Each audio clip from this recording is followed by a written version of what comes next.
자, 오늘 말씀 시브리서 11장입니다. 우리 17절에서 19절. 시브리서 11장 17절에서 19절 말씀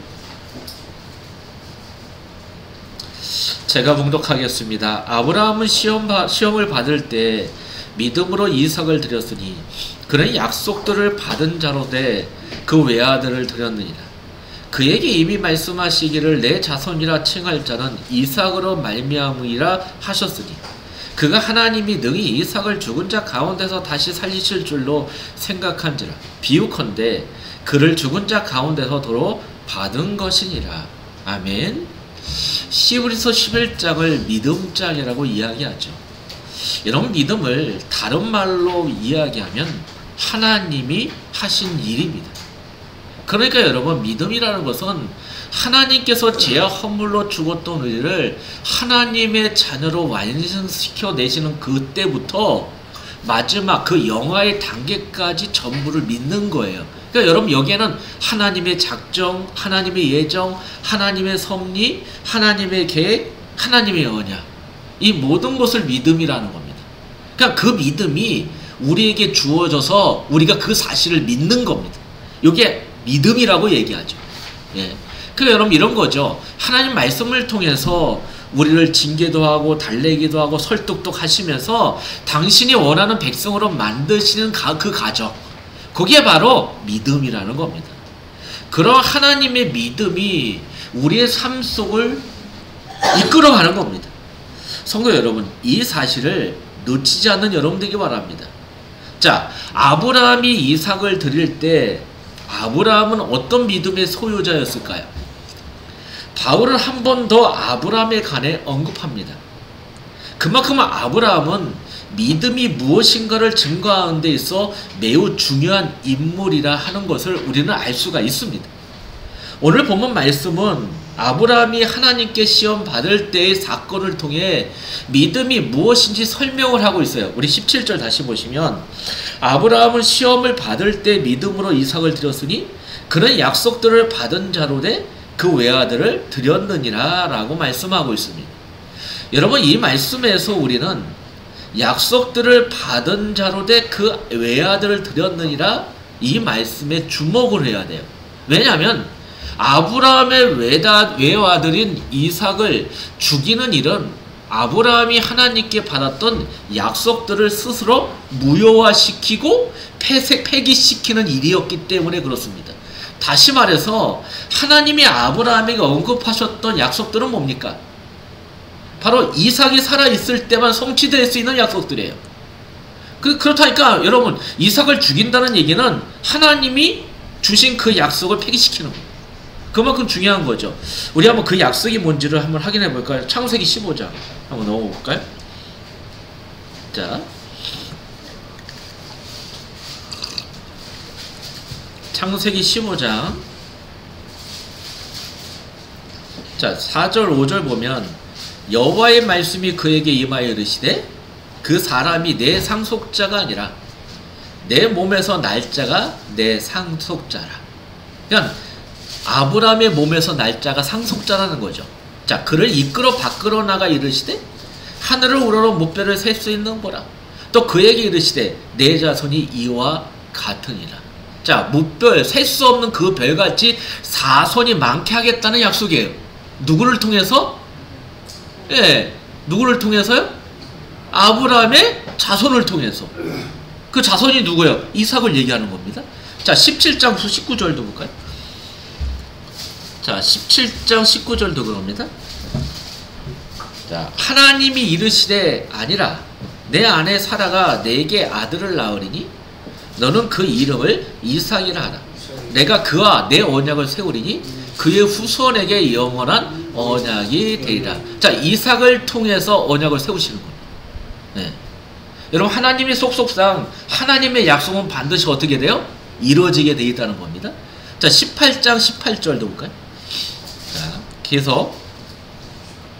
자, 여기도 하나님의 약속입니다. 아브라함 강대한 나라가 되고 천하 만민은 그런 말미암아 복을 받게 될 것이다. 자, 요 언약입니다. 자, 21장 12절도. 자, 자, 하나님이 아브라함에게 이르시되 내 아이나 여종 내 여종으로 말미암아 근심하지 말고 사라가 내게 이런 말을 타더라. 이삭에게서 나는 자라야 내 씨라 부를 것이다. 예, 이겁니다, 여러분. 누구를 통해서 낳아야 돼요? 이삭을 통해서. 예, 그럼 아브라함의 진짜 자손은 누구예요? 이삭을 통한 자손을 얘기하는 겁니다. 예, 그걸 얘기하는 겁니다.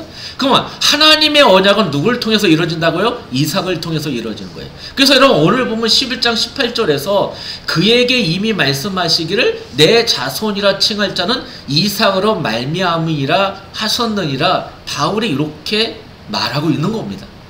그런데도 아브라함은 이삭을 범죄로 드리라는 하나님의 말씀에 순종하여 이삭을 범죄로 드리려고 했던 것입니다. 물론 여러분 이것은 하나님의 시험이죠. 여러분 우리가 일부 예배 때 시험과 유혹에 대해서 이야기했잖아요. 그러니까 성도의 인생은 어떤 기간이에요? 시험 기간이죠. 그 시험에는 하나님의 목적이 있는 겁니다. 그래서 믿음의 시련이라고 야고보서 1장을 이야기하고 있는 겁니다. 뭔가 이유가 있는 겁니다.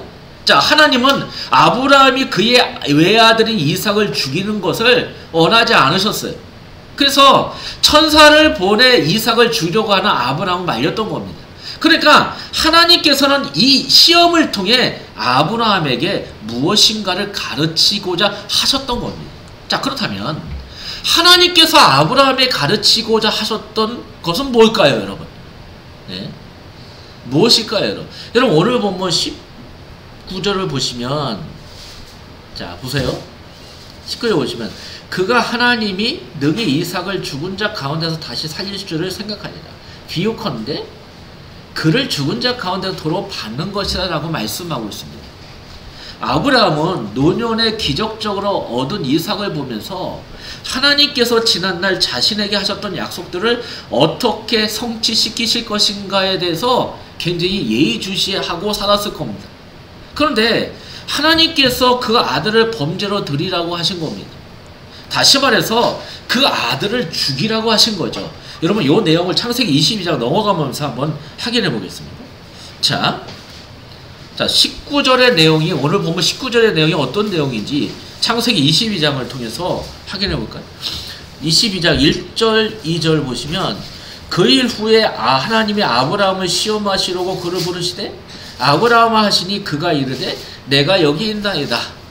여호와께서 이르시되 내 아들 내 사랑하는 독자 이삭을 데리고 모리아 땅으로 가서 내가 내게 일러준 한 산 거기서 그를 범죄로 드리라. 자, 아브라함에게 이 말씀은 하늘이 무너져 내리는 충격적인 말씀이었어요. 예? 만약에 여러분에게 하나님의 어느 날 음성으로 딱 들려가지고 야, 네 자식 죽여. 그럼 뭐라고 할 거예요? 저게 하나님이야? 저 미친 거지? 이렇게 얘기할 거 아닙니까? 예? 지금 그런 거예요. 그런 충격을 받은 거예요. 왜냐하면 여러분 그가 범죄로 드려야 할 아이는 하나님의 모든 약속을 담고 있는 보증 수표와 같은 존재였기 때문입니다. 그런데 아브라함은 하나님의 말씀에 아무런 저항도 하지 않고 그냥 묵묵히 모리아 산을 향해 아들을 데리고 나아갔습니다. 하나님께 어떤 반박도 하지 않았어요. 그냥 그 말씀에 순종하고 간 겁니다. 여러분 특히 여러분 그 부인 사라에게 말을 해야 돼, 말을 하지 말아야 돼? 정상적인 말을 해야 되는데 이거 사라에게 이것도 말도 하지 않고 간 거예요. 그냥 하나님이 시키는 대로 그냥 그 말씀에 순응한 겁니다. 범죄를 드리러 가는 아버지를 따르던 이삭이 어린 양이 없음을 알고, 여러분 7절 볼까요? 22장 7절을 보면, 자 아브라함에게 묻죠. 이삭이 불과 나무는 있거니와 범죄할 어린 양은 어디 있습니까? 라고 묻습니까? 여러분 요거 들은 아브라함의 심령이 어떻겠을까?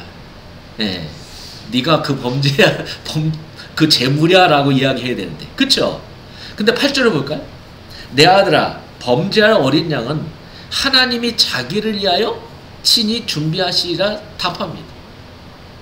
아브라함의 이 고백을 오늘 본문 19절에서 바울이 하나님이 능히 이삭을 죽은 자 가운데 다시 살리실 줄을 생각하지자, 요 말로 표현한 거예요. 그러니까 아브라함은 뭡니까? 내가 내 아들을 죽이면 하나님 반드시 어떻게 해요? 그 이삭을 살려실 거야 라는 생각을 갖고 있었다는 겁니다. 이삭을 범죄로 드리라는 하나님의 말씀을 받은 후 아브라함은 하나님의 의도가 도대체 무엇일까 생각하며 밤을 지새웠던 겁니다. 그리고 내린 결론이 뭐예요, 여러분? 이삭을 범죄로 드리면 하나님께서 그를 다시 살려내실 것이라는 그 결론에 딱 이른 겁니다. 이렇게 아브라함이 하나님에 관한 생각을 이렇게 한 것은 아브라함이 하나님이 어떤 분인지 자기의 인생을 통해 배운 고백입니다. 그만큼 여러분, 우리는 하나님이 어떤 분인가를 정확하게 알고 배워야 된다는 겁니다. 그래서 여러분, 요한복음 10장 3절에 영생은고 유일하신 하나님과 그를 보내신 예수를 아는 것입니다. 그러니까 여러분, 어떻게 보면 우리의 인생 속에서, 우리 신앙생활 속에서 우리가 가장 우선적으로 해야 될 일이 뭐예요? 하나님에 대한 지식이에요. 네? 그럼 하나님을 알아가면 알아갈수록 우리에게 믿음이 성장하게 되고 그 믿음의 고백이 이렇게 나오는 겁니다. 이거예요. 그래서 여러분, 아브라함이 배어선 하나님은 죽은 자와 방불했던 자신과 사라의 몸에서 이삭을 태어나게 하신 분이었어요. 그래서 이런 일을 하실 수 있는 분이라면 죽은 자를 다시 살리는 일도 하실 수 있을 것이라고 아브라함은 생각을 했을 것입니다. 그래서 모리아산 제단을 쌓고 그 제단 위에 아들을 결박하여 제단 나무 위에 놓고 칼로 아들을 죽이고 범죄로 드리는 일을 감행했던 것입니다. 여러분, 22장 9절 10절 한번 볼까요? 하나님이 그에게 일러주신 곳에 이른지라 이에 아브라함이 그것에 제단을 쌓고 나무를 버려놓고 그의 아들 이삭을 결박하여 제단 나무 위에 놓고 손을 내밀어 칼을 잡고 그 아들을 잡으려 하니. 자, 여러분, 이때 천사가 나타나 아들을 죽이지 말라고 한 뒤에 준비한 순양으로 번제를 드리게 했던 겁니다. 자, 11절 13절일까요? 자, 여호와의 사자가 하늘에서부터 그를 불러 이르시되 아브라함아 아브라함아 하신지라. 아브라함이 이르되 내가 여기 있나이다 하매 사자가 이르되 그 아이에게 내 손을 대지 말라. 그에게 아무 일도 하지 말라. 내가 내 아들 내 독자까지도 내가 아끼지 아니하였으니 내가 이제야 내가 하나님을 경외하는 줄을 아노라. 아브라함이 눈을 들어 살펴본 적 한 수양이 뒤에 있는데 뿔이 숯불에 걸려 있는지라. 아브라함이 가서 그 순양을 가져다가 아들을 대신하여 번제로 드렸더니. 맞습니까, 여러분? 여러분, 신명기 8장을 보면은 하나님이 이스라엘 백성들을 광야의 생활을 하게 하신 이유를 설명하고 있어요. 뭡니까? 너가 내 말을 지키는지 안 지키는지. 하나님의 시험의 목적이에요. 다른 거 없습니다. 여러분, 여러분의 인생 속에서 여러 가지 어떤 어려운 문제, 사건, 만남을 통해서 하나님이 하시는 일은 뭡니까? 너가 정말로 그 언약을 붙잡는지, 나의 말에 순종하는지를 보시는 시험이라는 겁니다. 여러분, 이 사실을 잊지 않는 여러분 되길 바랍니다. 여러분, 오늘 본문 말씀 19절 한번 넣어볼까요? 자, 거기 보시면, 자, 19절을 후반부 보면 중요한 말이 나와요. 뭐가 나오냐? 비유컨대 이렇게 합니다. 비유컨대 그를 죽은 자 가운데 도로 받는 것이다. 바울은 이런 표현을 씁니다. 그러니까 아브라함이 이삭을 범죄로 드리려고 했던 일은 뭐였다는 거예요? 비유라는 거죠. 비유였다는 겁니다. 그렇다면 무슨 비유를 말하는 것일까요? 장차 하나님의 독생자가 이 땅에 와서 세상죄를 지고 죽은 후 다시 살아날 일을 비유하신 겁니다. 그러니까 여러분, 창세기 22장의 모리아 사건은 뭐에 대한 비유예요? 십자가죠. 예수 그리스도의 십자가를 비유한 거라는 겁니다. 그래서 여러분, 요한복음 1장 29절에 보면, 자, 세례 요한이 예수님을 이렇게 표현하고 있어요. 뭐라고 표현합니까? 이튿날 요한이 예수께서 자기에게 나아오심을 보고 이르되 보라, 세상 죄를 지고 가는 하나님의 어린 양이다. 이렇게 표현하는 거예요.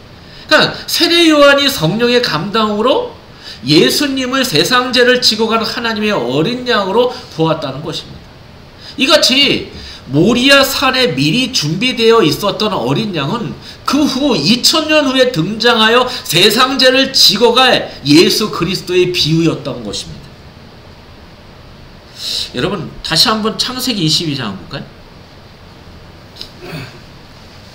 22장 우리 16절에서 18절 보시면, 자, 여기 굉장히 중요한 구절입니다. 볼까요?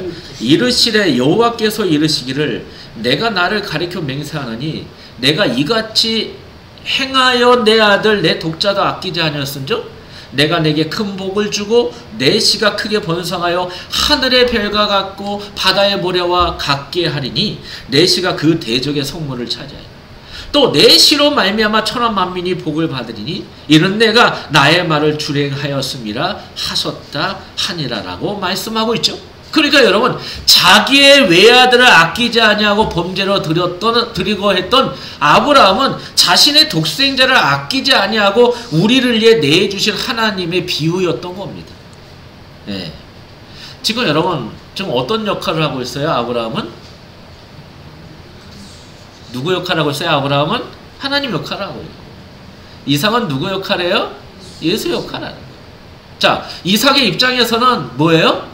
나는 저 범죄단에서 죽어야 죄인이지만 내 대신 누가 죽고요? 순양이 죽은 거예요. 누가 죽은 거예요? 예수가 죽은 거예요. 이삭의 입장에서 그래요. 아브라함은 하나님의 역할로 하나님의 마음, 이만큼 나의 죄를 위해서 뭐요?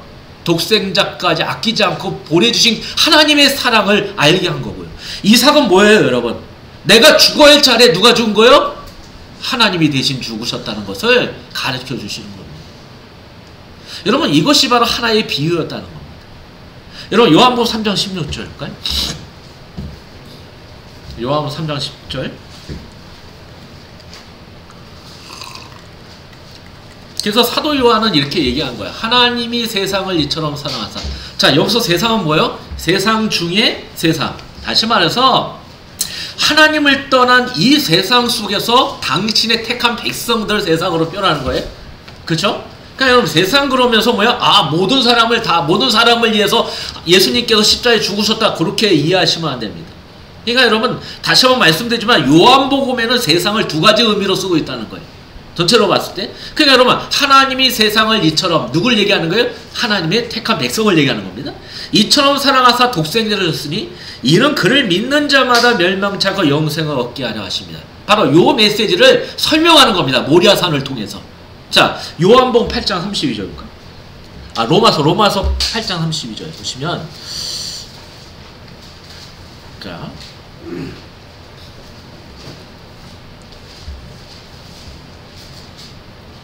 자, 뭐라고 표현합니까?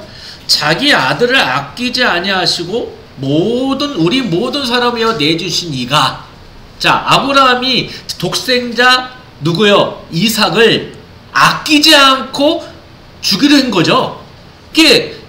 아버지께서 독생자 예수를 아끼지 않고 우리를 위하여 내주셨다는 거죠. 네? 그러니까 이가 어찌 그 아들과 함께 모든 것을 우리에게 주시지 않겠느냐. 이걸 설명하는 겁니다. 여러분, 창세기 22장 18절 다시 보시면 뭐라고 해야 되냐. 죄송합니다. 왔다 갔다 해서 22장 18절 다시 보시면, 내 씨로 말미암아 천하 만민이 복을 받으니 이는 내가 나의 말을 준행하였습니다. 말씀하고 있는 겁니다. 여러분, 이것은 그리스도의 순종으로 천하 만민이 생명을 얻게 될 것의 비유인 겁니다. 그래서 여러분, 로마서 5장 19절 말씀에 보면 한 사람의 순종으로 말미암아 많은 사람이 의인이 되었다. 요 말하고 같은 말이에요. 이같이 여러분, 구약에 있는 모든 사건들은 그리스도를 통해 자기의 백성을 구원하시는 하나님의 구원의 비유였던 겁니다. 이게 구원의 이야기예요. 여러분, 오늘 본문은 아브라함의 영웅적 행위를 말하고 있는 것이 아닙니다. 아브라함 진짜 믿음 진짜 좋았네. 나도 저 믿음 닮아가야지. 그 얘기를 하는 게 아니에요. 흔히 자기 아들을 아끼지 않고 하나님께 바쳤던 아브라함을 본받아 우리의 가장 귀한 것을 하나님께 드리는 것을 주저하지 말자는 말도 아닙니다, 여러분. 여러분, 이러한 가르침이 성경을 왜곡하고 있는 겁니다. 여러분, 아브라함을 본받아요? 아니에요. 우리는 누굴 본받아요? 예수를 본받는 거지. 아브라함 본받는 게 아닙니다. 아브라함이 믿음이 있었어요? 여러분, 히브리서 11장에 믿음이라는 거, 믿음은 11장은요 믿음이 주어예요. 근데 그 믿음은 어떤 믿음이에요? 하나님의 믿음이에요. 하나님의 믿음이 아브라함을 믿음 있는 자로 만들어내셨다라는 겁니다. 그 얘기를 계속 반복적으로 이야기하고 있는 겁니다. 여러분 오늘 본문은 자기 아들을 아끼지 아니하고 우리를 이에 내어주신 하나님의 일을 증거하고 있을 뿐입니다. 이같이 믿음은 인간의 일이 아니라 누구의 일이요? 하나님의 일이라는 거예요. 그러니까 우리는 그 하나님의 일을 뭐요? 바라봐야 된다는 거예요. 하나님이 나를 위해서 이렇게 하셨구나. 나같이 벌레마도 못한 인간에게 뭡니까? 하나님이 이런 크신 사랑을 주셨구나. 이걸 보라는 겁니다. 여러분 요한복음 8장 56절도 볼까요? 요한복음 8장 56절 보면 자 예수님께서 이런 말씀하셨어요. 요한복음 8장 56절 자 뭐라고 해야 되나? 너희 조상 아브라함은 나의 때 볼 것을 즐거워하다가 보고 기뻐하여. 자 아브라함은 누굴 본 거예요? 예수의 행한 일을 본 거예요. 근데 여러분 그 행한 일이 어디서 체험한 거예요? 모리아 산에서 체험한 거예요. 그 여러분 지금 모리아 산의 아브라함의 그 체험을 예수님이 이렇게 표현하고 있는 겁니다. 그냥 아브라함이 이미 그리스도 때를 보고 기뻐했다는 겁니다. 이미 모리아 산에서 시험을 받을 때 아브라함이 경험했던 일을 지금 예수님이 말씀하고 계시는 겁니다. 아브라함은 그때 하나님이 준비해 놓으신 어린 양의 피로 죽은 자가 다시 살아나는 하나님의 구원의 비밀을 보았던 것입니다.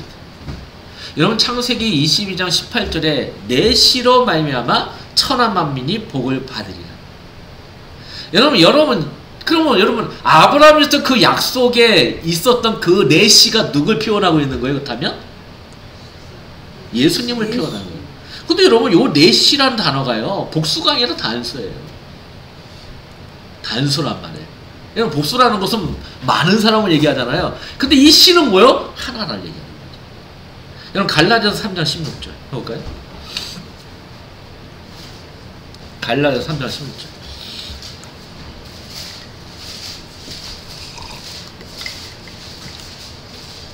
갈라디아서 3장 16절입니다. 자, 뭐라 해야 되지? 이 약속들은 아브라함과 그 자손에게 말씀하신 것인데, 자, 아브라함이 주신 약속이 아까 우리 다 읽었죠? 예? 근데 여기 보세요. 여럿을 가리켜 그 자손들이라 하지 아니하고 오직 한 사람을 가리켜 내 자손이 하셨으니 그것 누구라고요? 그리스도를 얘기하는 거예요. 그러니까 여러분 아브라함은 그리스도의 희생으로 하나님의 택한 모든 백성들이 제사를 받고 생명을 얻는 복을 받게 될 것을 미리 보았던 것입니다. 그래서 예수님께서 아브라함이 나의 때 볼 것을 즐거워하다 보고 기뻐했다고 말씀하신 거예요. 어린 양의 피의 비밀을 알고 있던 구약의 사람들은 이미 누구를 본 거예요? 예수 그리스도를 보고 기뻐했던 사람들이라는 겁니다. 갈라디아서 3장 6절 9절도 볼까요? 자, 3장 갈라디아서 3장 6절 9절 아브라함이 하나님을 믿음에 그것을 그에게 의로 정하셨다 한것 같으니. 여러분 창세기 15장 6절 이야기입니다. 믿음에 그런즉 믿음으로 말미암는 자들은 아브라함의 자손인 줄 알지어다. 그럼 여러분 그 우리는 누구의 자손이에요? 누구 자손? 아브라함의 자손. 무슨 얘기인지 아세요? 그 얘기를 하는 겁니다. 지금 또 하나님이 이방을 믿음으로 말미암아 의로 정하실 것을 성경이 미리 알고 먼저 아브라함의 복음을 전하되 모든 이방이 너로 말미암아 복을 받으려 하였느니라. 자, 누구를 통해서? 아브라함의 믿음을 통해서. 그러면 이런 거죠. 아주 쉽게 얘기하면 아브라함을 뭐라고 표현하냐면 믿음의 조상이에요. 그러니까 믿음의 조상이라는 의미는 뭐예요, 여러분? 믿음의 조상이에요. 이런 거예요. 아브라함이 가졌던 믿음과 나에게 주어진 믿음은 다 같다, 똑같다. 이걸 얘기하는 거예요. 그리고 또 두 번째 뭐예요? 아브라함에게 주어진 그 언약이 나의 언약이야, 내 거다. 이런 걸 얘기하는 거예요. 이런 의미에서 믿음의 조상이에요. 그러니까 무슨 얘기냐? 믿음의 조상이라는 단어 자체가 아브라함이 하나님께 이런 일을 했구나, 이런 믿음의 삶을 살았구나, 믿음으로 그들의 인생의 아브라함이 가진 믿음이 너무나 훌륭했구나, 그걸 얘기하는 게 아니라 아브라함이 가진 그 믿음이 바로 뭐요? 너에게 주어진 믿음과 같은 믿음이야. 그런 의미에서 믿음의 조상이라는 거죠. 예? 같은 거예요, 여러분. 그렇게 이해하셔야 돼요. 그렇죠? 그렇기 때문에 9절 볼까요? 갈라디아 3장 9절. 그러므로 믿음으로 말미암는 자는 믿음이 있는 아브라함과 함께 뭐요? 복을 받는 거예요. 네. 그러니까 아브라함의 복을 내가 같이 받는 거라는 거죠. 그런 의미에서 우리가 아브라함의 자손이 되는 거예요. 여러분 이 사실을 놓치지 않는 여러분 되기 바랍니다. 여러분 이것이 바로 믿음 안에 살고 있던 믿음의 사람들의 삶이라는 거죠. 그걸 얘기하는 거예요. 이 땅에서 예수를 믿는 사람들은 어떻게 살아야 될 것인가? 지금 그걸 얘기하는 거예요. 예. 어디를 바라보고 살아야 되죠? 응? 여러분 그 사실을 지금 우리에게 가르쳐 주고 있다는 겁니다. 여러분 이같이 믿음은 우리를 그리스도 안에서 산자들이 되게 하고 또 산자들로 서로 만나게 하는 겁니다. 여러분 이것이 바로 교회예요. 교회는 다른 게 아니죠.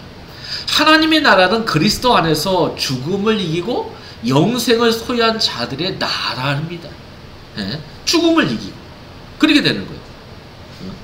아담 안에서 모든 자들이 죽은 자로 태어납니다. 이것이 이 세상의 비참한 실상입니다. 그러나 그리스도 안에서 모든 자들이 생명을 얻어 하나님 나라에 참여하게 됩니다. 여러분 이것이 첫째 부활에 참여한 교회의 영광입니다. 그럼 여러분 부활한 사람이요? 부활하지 않는 사람이에요? 부활한 사람이에요. 첫째 부활에 참여한 사람이 된 겁니다. 한번 볼까요? 로마서 6장 4절에서 5절입니다.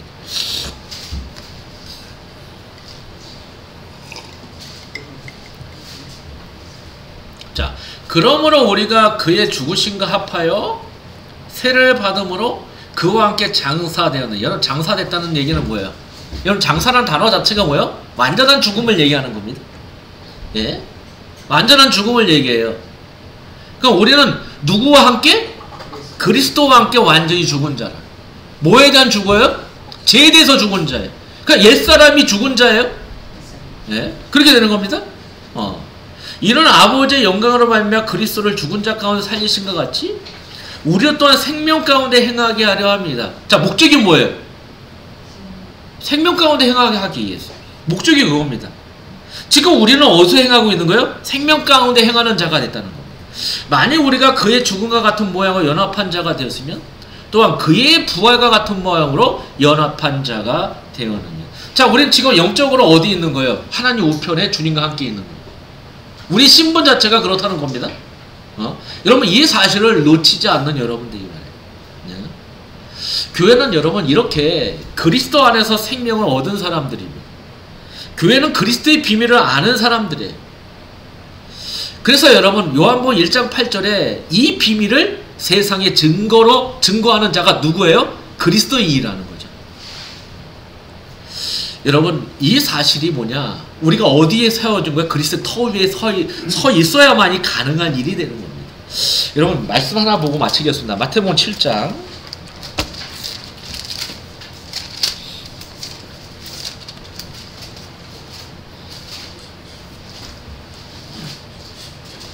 마태복음 7장입니다.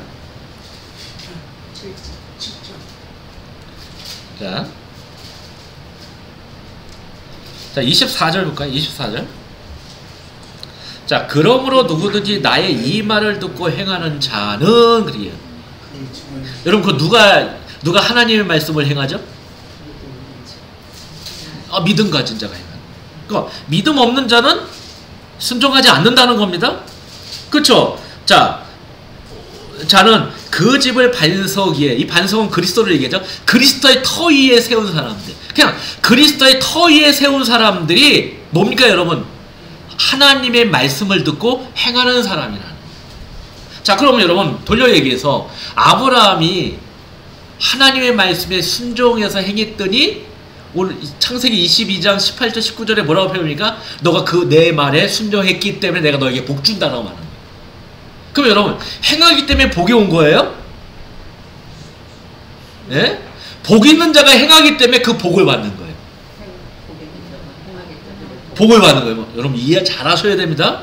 이렇게 행해야지 복을 받는 게 아니라 복 있는 자이기 때문에, 복 있는 자다는 얘기는 뭐예요? 믿음이 있기 때문에 하나님 말씀에 순종하니까 하나님께서 약속하신 그 복을 확인시켜 주시는 거예요. 그걸 얘기하는 겁니다. 그래서 여러분 마태복음 7장에 뭐라고 표현하는 거예요? 이 말을 듣고 행하는 자는 이렇게 표현하고 있는 거예요. 이해되시죠 여러분? 근데 여러분 26절 볼까요? 나의 이 말을 듣고 행하지 않은 자는 이렇게 돼요. 행하지 않은 자. 예, 행하지 않은 자. 뭐가 없는 거예요? 믿음이 없는 자들이에요. 믿음이 없는 자예요. 그러면 얘기하죠. 22절을 보면 그날에 많은 사람이 나도 주여 주여 하고 주의 이름으로 선전하고 이렇게 표현은 나 주의 말씀대로 행했어요. 근데 주님이 뭐라고 표현해요? 이 불법을 행하는 자들. 그러니까 이 행위는 무슨 행위예요? 자기를 위한 거였다는 거예요. 믿음 없는 행위였다는 거예요. 여러분 이 사실들을 놓치지 않는 여러분 되기 바랍니다. 다시 한번 말씀드립니다.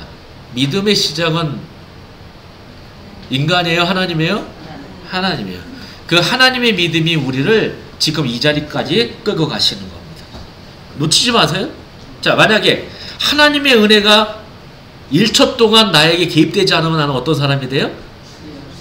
죽은 자가 되는 거예요. 그냥 믿음 없는 자가 되는 겁니다. 그러니까 내 믿음이, 나에게 주어진 믿음이 내가 소유되는 게 아니에요? 소유될 수가 없어요. 뭐냐? 하나님의 은혜가 어떻게 해요? 예, 결부가 돼야 돼요. 하나님하고 은혜가 나한테 계속 임해야지 내가 믿음 있는 자가 되는 거예요. 무슨 얘기인지 아시죠? 근데 여러분 걱정하지 마세요. 하나님의 택한 백성들은요, 죽을 때까지 하나님의 은혜가 24시간 평생 동안 주어지고 있다는 거. 여러분 이 사실을 갖고 오늘도 믿음이 있는 자처럼 행하시는 여러분 되길 축원드리겠습니다. 기도합시다. 하나님 아버지께 감사합니다. 믿음으로 구원받게 하시고 이 믿음 갖고 이 세상 살게 하시고 하나님의 말씀으로 이 믿음으로 증거하게 하시니 너무나 감사합니다.